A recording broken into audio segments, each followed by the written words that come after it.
ये कहानी है रवि की, जो एक युवा और उत्साही डॉक्टर था। हाल ही में उसकी पोस्टिंग एक पुराने सरकारी अस्पताल में हुई थी। यह अस्पताल शहर के बाहरी इलाके में था और चारों ओर अजीब किस्से मशहूर थे कि अस्पताल भूतिया है। लेकिन रवि जैसे प्रगतिशील इंसान को इन बातों पर कभी यकीन नहीं हुआ। उसके लिए सबसे जरूरी उसकी ड्यूटी और मरीजों की मदद करना था।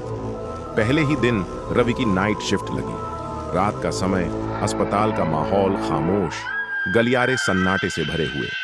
चारों ओर अजीब सी ठंडक महसूस हो रही थी, जो रवि को थोड़ा असहज कर रही थी। घड़ी रात के 2 बजे का वक्त दिखा रही थी। तभी रवि की नजर आईसीयू के पास खड़ी एक महिला पर पड़ी। वो सफेद साड़ी में थी और चेहरा उदास था। रवि ने पास जाकर पूछा, आपको यहां इस वक्त क्या चाहिए? महिला ने बड़ी धीमी और दर्द भरी आवाज में कहा, मेरी बेटी आईसीयू में भर्ती है, मैं उसे देखने आई हूं। रवि ने बिना ज्यादा सोचे उसे आईसीयू में जाने दिया। लेकिन कुछ देर बाद अचानक उसे याद आया कि आईसीयू में कोई लड़की तो एडमिट ही नहीं है। उसका दिल तेजी से धड़कने लगा।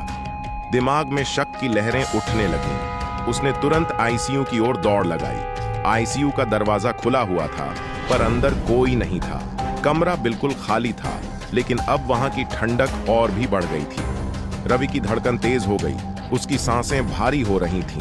तभी अचानक पीछे से एक बेहद ठंडी और खौफनाक आवाज आई, तुमने मुझे पहचाना नहीं डॉक्टर? रवि ने मुड़कर देखा तो उसकी रूह कांप गई। वही महिला आईसीयू के दरवाजे पर खड़ी थी, पर अब उसके चेहरे पर एक भयानक मुस्कान थी। उसकी आंखें काली और खाली थीं, मानो जिंदगी का हर रंग खो चुकी हो।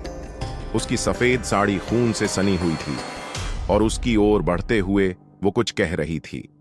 रवि के पैर जैसे जड़ हो गए थे। उसके मुंह से चीख तक नहीं निकल पा रही थी। महिला धीरे धीरे उसकी ओर बढ़ रही थी और बोली, मैं यहां हर रात आती हूं अपनी बेटी के लिए न्याय मांगने। तुम भी उसकी मदद नहीं कर सकते डॉक्टर?